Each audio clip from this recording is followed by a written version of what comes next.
See, I'm even checking over my shoulder now. There honestly could be a black bear or a cougar, or worst case scenario, a grizzly bear around.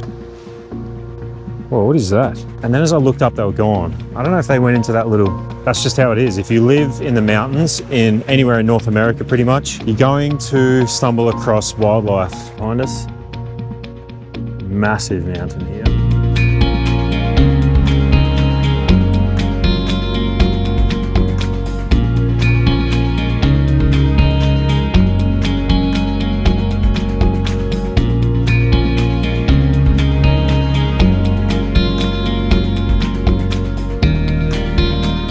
Literally surrounded by mountains here. There's a mountain there, right behind us. Massive mountain here. One next to it. There's another mountain. And another one. And behind all these trees is nothing but mountains. So my wife Mandy and I have been living in the mountains for a little while now, and today I want to give you the perspective from an Australian who didn't grow up around mountains, grew up in a city by the beach, of what nobody tells you about living in the mountains, especially here in North America. So the biggest thing I found probably is just how fast the weather can turn. Like literally yesterday, Mandy and I were chilling out by the lake. It was probably close to 30 degrees. Sun was out. And then on our walk home, the clouds started covering the blue skies and it started raining and the temperature dropped like probably a good 10 degrees. And we woke up this morning and it was still pretty foggy and rainy and like in the low 20s to high teens. So we went from middle of summer, it's end of July now, so technically it is summer, and went from a beautiful summer day to what feels like winter to me, but I guess here it's probably more like autumn or the fall. This actually happens a lot, especially here in Canada.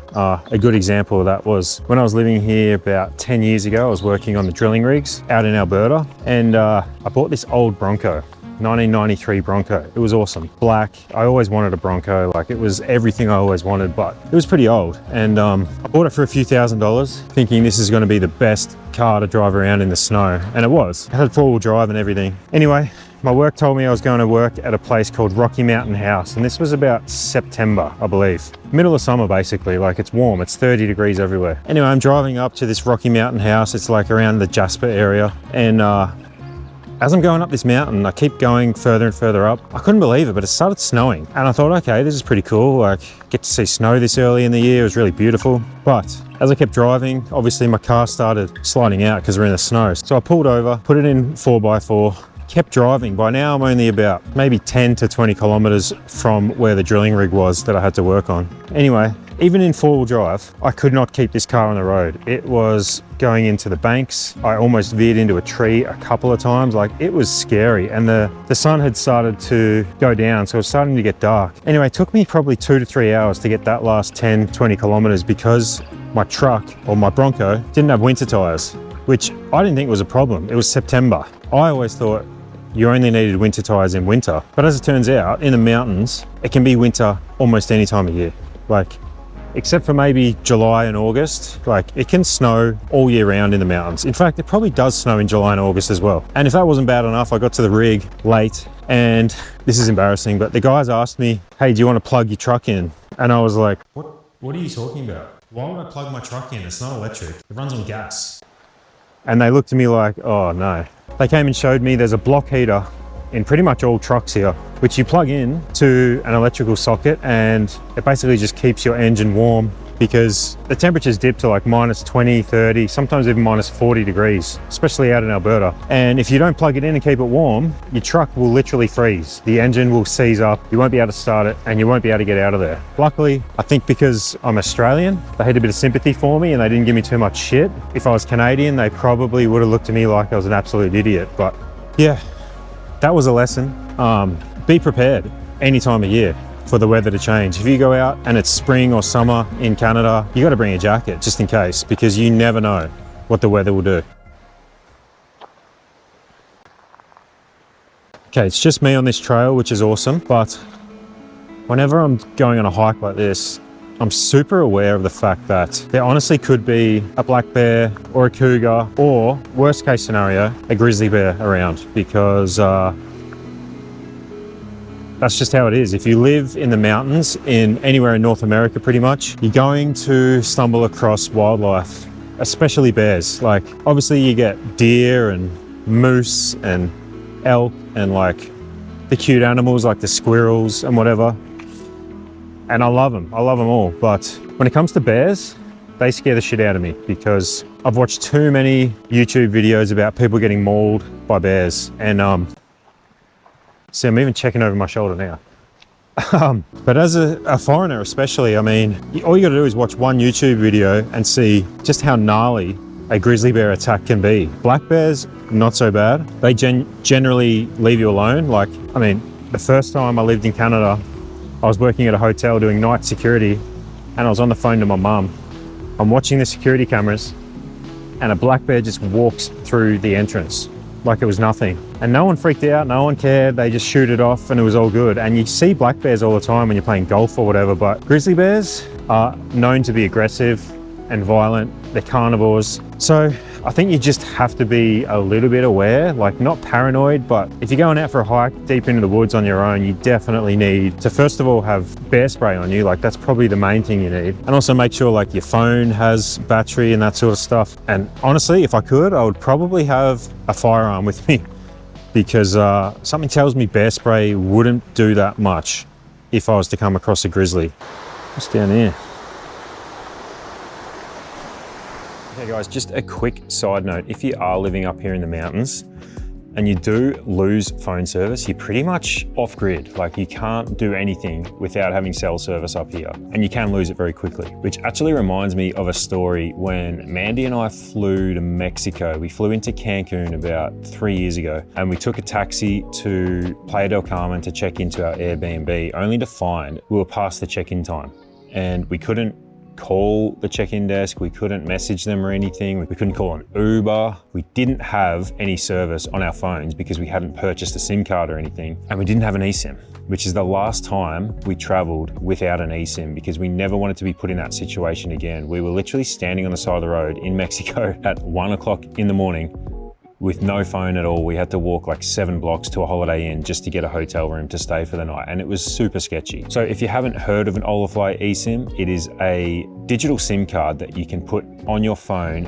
electronically. And it'll give you internet all over the world in 272 destinations worldwide. And if you're a digital nomad like us, you can actually use it to tether to your computer if you want to do some work or whatever, and the Wi-Fi is spotty where you're staying. It's super simple to set up. I actually just made a video about how we set it up in under 2 minutes. Literally all you do is scan a QR code on your phone and follow the prompts and you're good to go. They also offer a change of mind guarantee. So if you change your mind within 6 months, you can get a full refund. If you purchase an eSIM and you decide you don't want to go on that trip or whatever, you just simply email them and get a refund straight away. So us being here in Canada, we use the North America eSIM, which means if we duck down to like the United States for a couple of days or a weekend or whatever, we don't need to go and get another eSIM. We don't have to change anything on our phone. It just works automatically. So go and check them out. If you haven't used Olafly eSIM before and you're planning a trip to the mountains or pretty much anywhere in the world, use the link down below. It's in the description. And don't forget to use the code Lloyd and Mandy at checkout for 5% off.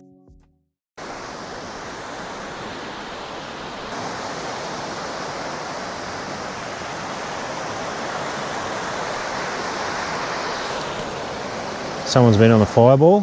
What a cool spot. Might have to come back here with Mandy and Lila. So many cool places to hike and check out around here.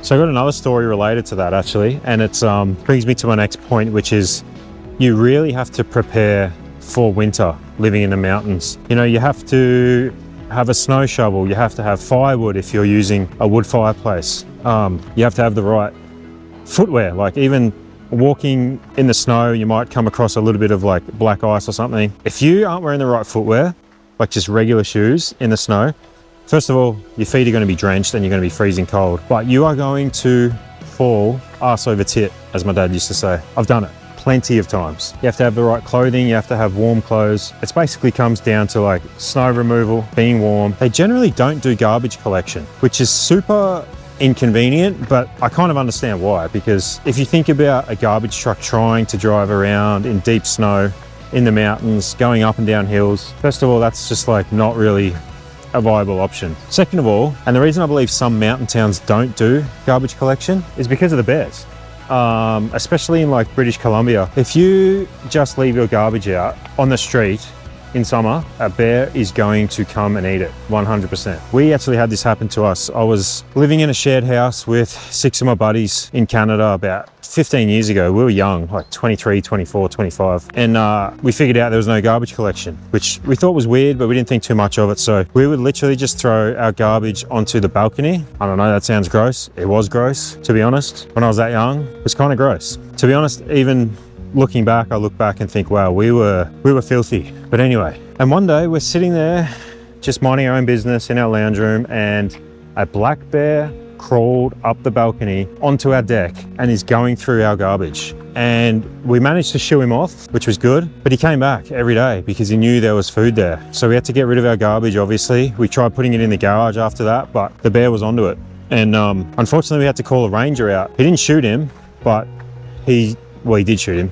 He shot him with a rubber pellet from a shotgun, which we heard in the middle of the night, just to scare him away and like so the bear would know not to come back. But if that bear had have kept returning, that bear probably would have been killed, which, you know, that sucks. You don't want that. So little things like garbage collection that you need to prepare for. You can get snowed in easily in the mountains. Like, it's happened to us. We were in bed and we woke up, me and my brother, when we were living together, and there's literally like 6 foot of snow in the driveway covering the front door.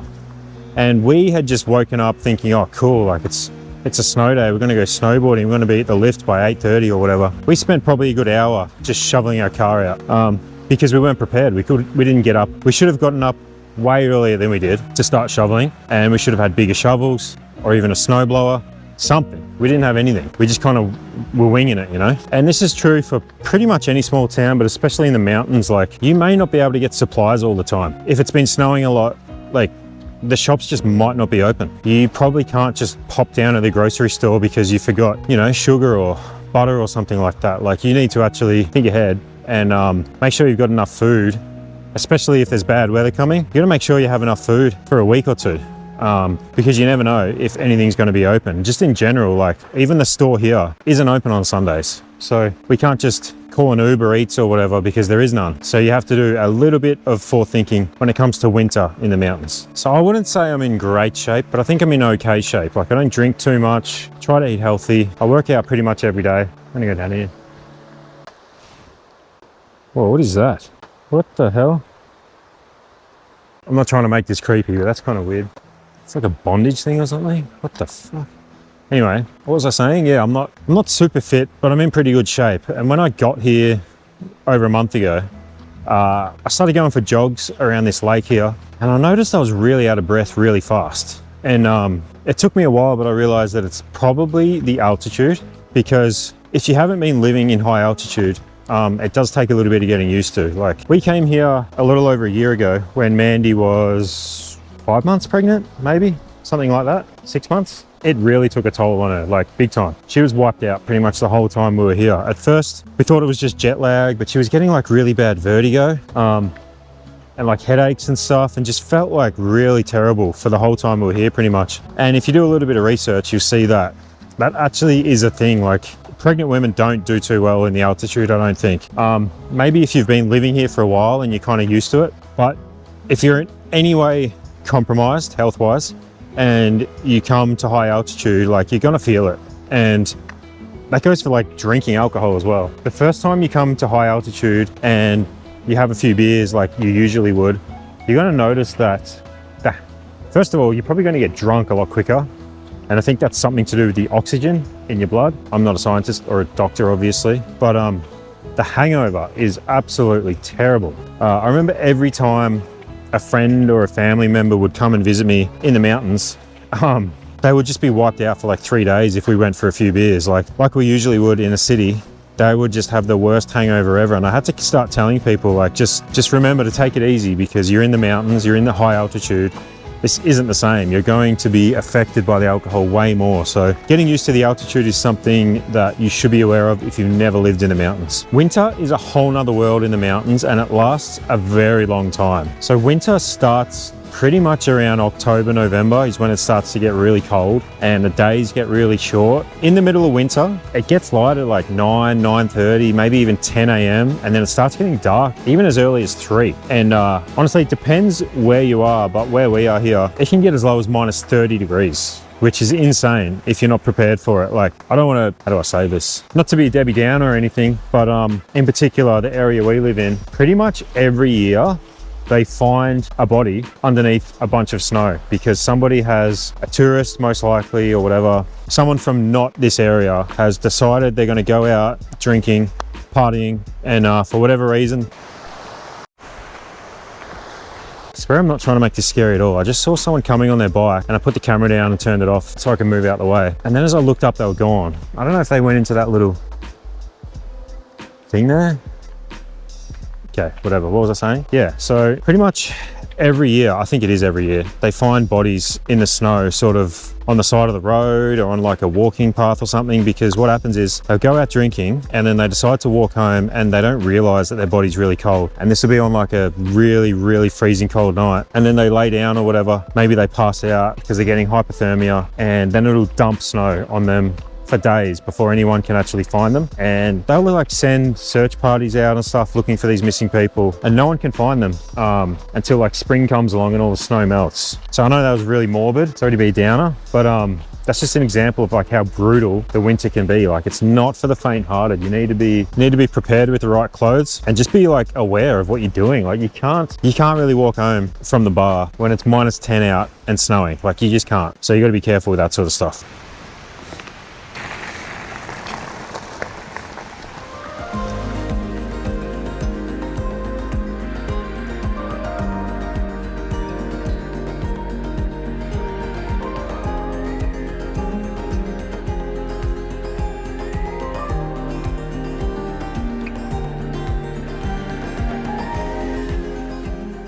Okay, I just saw the guy on the bike, he popped out of the bushes. You can probably tell, I'm talking really quiet because it's silent here. There's literally no sound at all. And that's one of the other things I wanted to talk about, was just how quiet it is in the mountains and how much we love it. That's kind of one of the biggest reasons we feel so at peace here. It's something you don't even really notice until you're out of the city or like a big town. And you come somewhere like here, just how peaceful and quiet it is. Like, we noticed it in the first few weeks. We were going for walks just around town, like with our dog and our baby, and it was literally like complete silence. Not even birds or animals or anything. Like, you can hear the river running in the background a little bit here, but in certain parts there's nothing. There's no traffic, there's no cars beeping or sirens or like music. Like, that was one thing in Southeast Asia that Southeast Asia is amazing, but the noise pollution's pretty bad. Like, no matter where you go, there's people and there's always traffic and music playing and horns honking and just people yelling, and like no one's really bothered by the fact that there's a lot of sound all the time, which I think is a bit of a shame. Like, I don't think people realize how much it can affect you and how much you kind of just need silence sometimes. So this last one is a bit of a first world problem. It may not apply to you if you're someone who wants to live in the mountains and have a peaceful life, but you can't really expect to get the same cell service or internet service in the mountains as you would in a big city or even just in a regular town, because for obvious reasons. Like, where we are here, and this is true for most mountain towns, I would say, you're kind of in a valley, so you're surrounded by big mountains, which, you know, obviously is going to block the internet signal or the phone signal that you get from the satellites. But if that's not a big deal to you, then I think the benefits of living in a mountain town far outweigh any of the negatives, including the cell service and the harsh winter. Like, it's absolutely amazing. It's incredible. It's beautiful. I highly recommend anyone who has never experienced what it's like to live in a mountain town to give it a go, because it's just such a good vibe. And it's the middle of summer right now, so everything's like green and lush and the sun's out a lot and there's a lot of wildlife out and stuff. But as it starts getting into winter, it's going to be a bit of a different story, but we're going to start preparing for it now, and I think it's going to be fun. So maybe let us know down below in the comments, what's your favorite mountain town? Have you ever lived in the mountains? Is there anything that I left off this list that I should have included? Let us know down below in the comments. And as always, if you like this video, please remember to hit that like button and subscribe, and we'll see you on the next one. Cheers.